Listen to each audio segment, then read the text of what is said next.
Welcome to the Traditionally Lynch Show. Hello everybody, my name is Richard Lynch and welcome to Traditionally Lynch here on the radio on Saturday morning. We are glad to have us our dear friend, Nashville's very own, Mr. Johnny Counterfit. Johnny, how are you, sir? I'm doing great. It's good to see you. Good to see you. A lot of folks in the Cincinnati area and the area around here is wondering, Johnny Counterfit, I know that name. Wasn't you at some farm here just a few years ago? I was. We had a heck of a nice show out there. Good food to eat, and you were there as well. In fact, it was your show, and I horned in on it, got a chance to do some of my stuff, and it was a fundraiser. You're doing, remind me about the fundraiser. You do this every year, don't you, that you raise money? Yeah, we have an organization called the Love Tattoo Foundation, and we was raising some money for our veterans, who we are so proud of. Yes, indeed.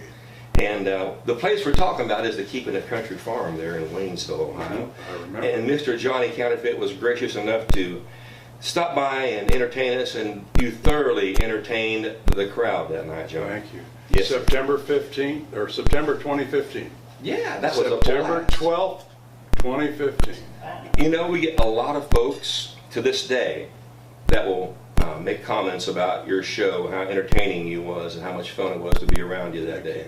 Thank you. Yes, sir. Well, I've always enjoyed doing the different voice impressions of country music, superstar singers, and I had the comedy in there, a little bit of political humor, nonpartisan, and just mix it up and have a good time doing it. It's always family friendly, and so it worked out real well. And your band, I got to work with your band members. Man, are they fabulous! Oh my gosh, they were great. Well, they'll be glad to hear that. I'm sure they're listening right now thinking, man, he sure is bragging on us. That's great. Well, it's well deserved. They're terrific. You know, a lot of folks are learning for the first time about Johnny Counterfit, and I want people to know what Johnny Counterfit really is. I know you do lots of voice transitions and interpretations, but you also do your own music.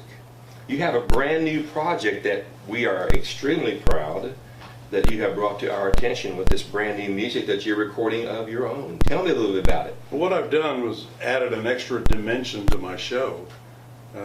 For a lot of years I've traveled around the country and overseas, and as I said earlier, recreate the voices and mannerisms of a lot of country music and a few pop artists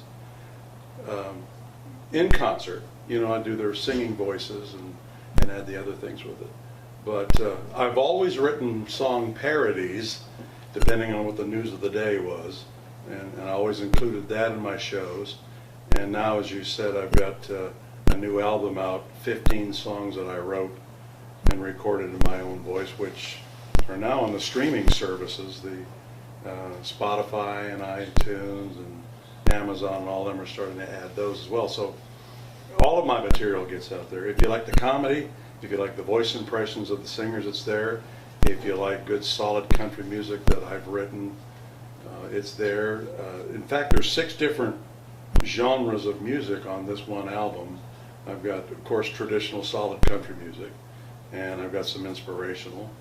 I have a bluegrass tune on there. Wow. And comedy, and a folk song on there. So it's kind of all mixed in there. Because as you know, thanks to the internet, everybody wants variety, and they want to listen to what they want. So I'm trying to give them songs that I've written. If they're bluegrass fans, there's one on there.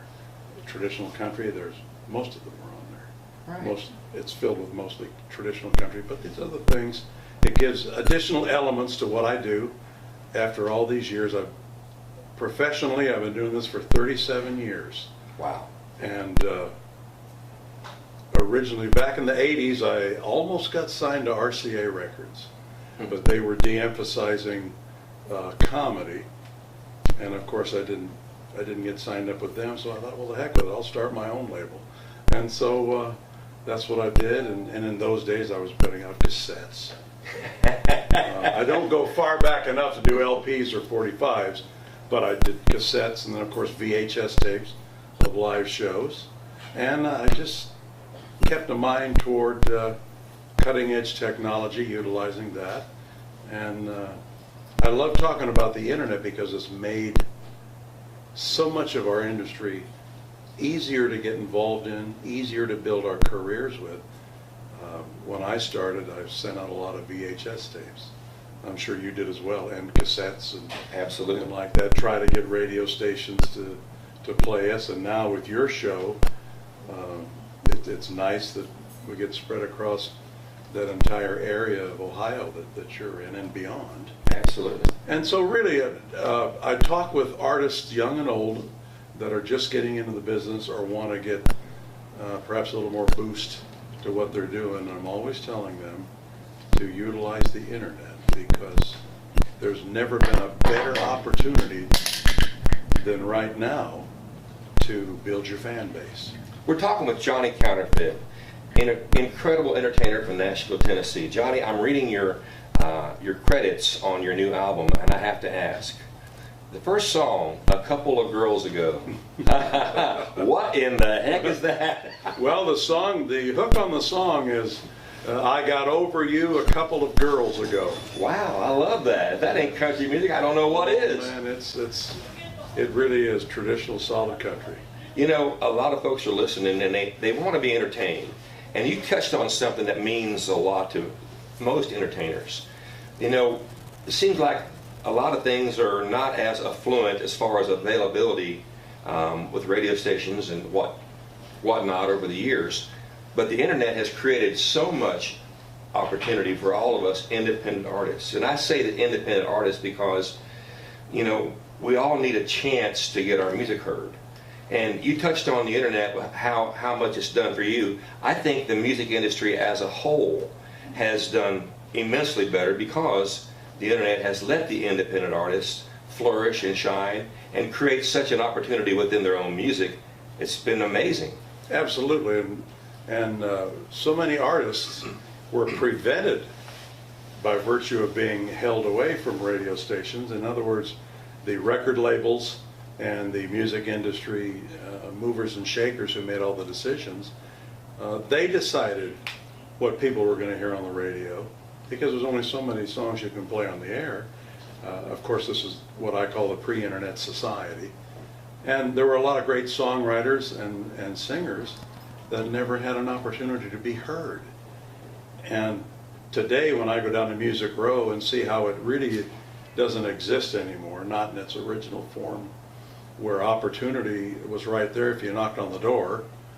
Long ago, pre-1980s, you could go down to Music Row, knock on the door, and somebody would listen to you and maybe give you a chance. We're talking 16th Avenue. Yes, 16th, yeah.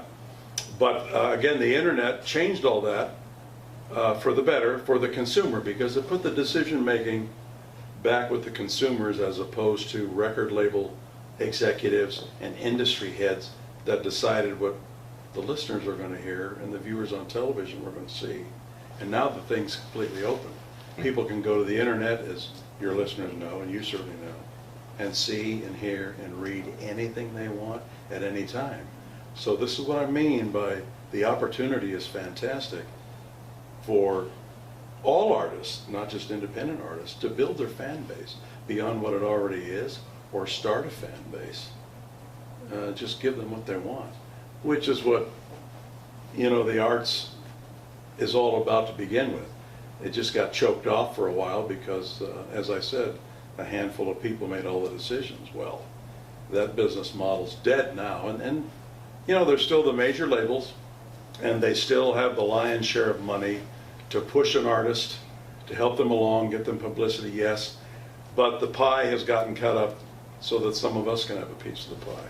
That's awesome. I love that. I love to hear that. I know a lot of young folks that's wanting to get interested in the music business would like to hear that direction too, because, you know, it's easily to get, you know, disappointed or discouraged because you hear a lot of no's. Yeah. Well, you know, with the internet and the fact that we've got folks that are pursuing their dreams now, they can find their audience, because there's an audience for basically everybody. True. And luckily enough for me, you know, I've been playing traditional country music from a very, very young age. You know, I was lucky enough to be born in a country music household where my dad was singing and performing and playing his music all over the place. And at a young age, I just thought everybody did that, but I didn't realize how lucky I was. Yeah.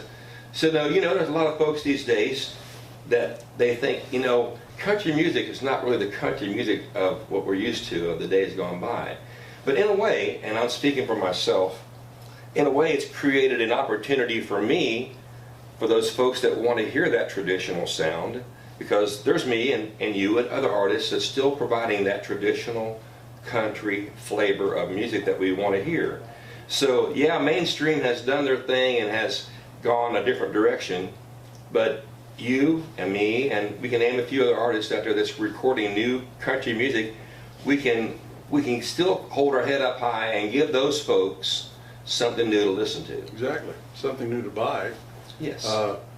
Was it last year or recently, within the last 2 years, I enjoyed a recording that you made with Carrie Wallace. Yeah. You know, an old Johnny Cash tune, There You Go. And man, it was a great cut. Carrie Wallace is a friend of mine, she's up in Wyoming. Right. And you two sound great together. And the reason I say that is because, look, another independent artist has joined you in this recording, and you went in the studio and offered the traditional stuff, something brand new. An old song to be sure, but you gave it your own flavor. And you and Carrie Wallace put it together, and it's just fabulous. So that's my point about the opportunities. You could never have done that before the internet. Absolutely. So, do you see country music, traditional country music, as ever a forefront again? I mean, the mainstream. What do you think about that? well, I think that we have an even shot at it now, because they can listen to us anytime they want to, just like they can listen to what country music has become with the major labels. So this is my point. It's even the playing field. You know, the top-notch, what they consider top-notch for now, artists, you know, even if they last a week, they're heard on the internet the same time we are. Yeah. You and I are on the internet, the same internet that they're on. So Absolutely. in that, you know, it's evening the playing field. And you talk about the new artists, young and old artists that want to get into this. You have the same opportunities, you just have to pursue it. If they don't know the technology, to find somebody who will help them do that. Yeah. Because it's right there just waiting for them to present to the world, present to the people. Hey, this is me, this is what I'm doing. If you like it, you know, become my fan, become my customer, so to speak. Right. And let's go. And that opportunity is equal all the way around, and I love that aspect of it. That's so cool.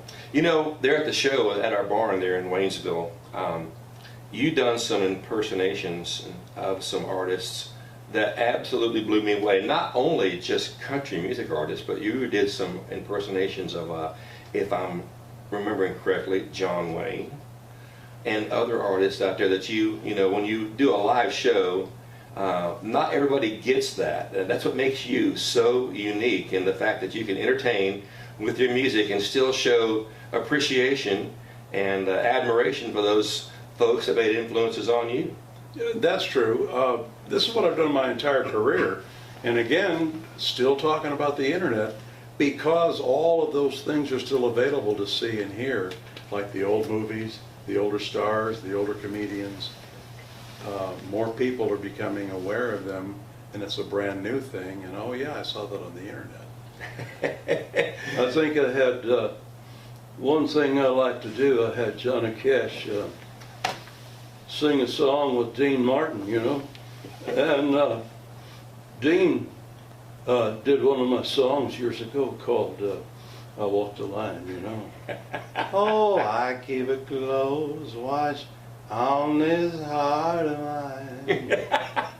So where can you go to listen to Johnny Cash and Dean Martin sing I Walk the Line? So I try to come up with those obscure things as well, just to make it entertaining, just to make it different. We're talking with Johnny Counterfit, an incredible artist.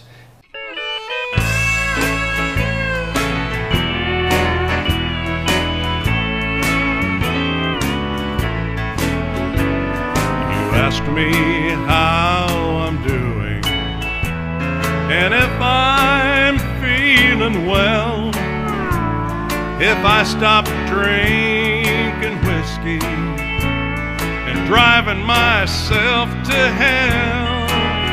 Well, I'm dating a website woman And I just want you to know that I got over you a couple of girls ago.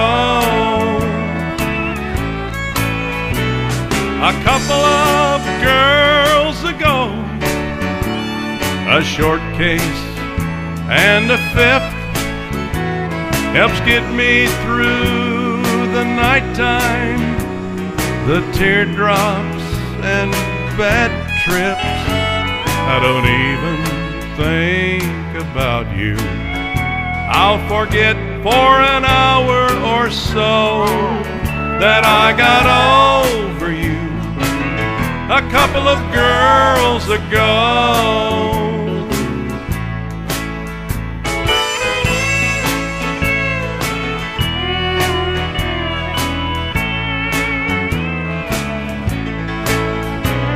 A couple of girls ago, a bottle of cheap red wine helps get me through the daytime, drives you right out of my mind. I don't even think about you. I'll forget for an hour or so that I got over you a couple of girls ago.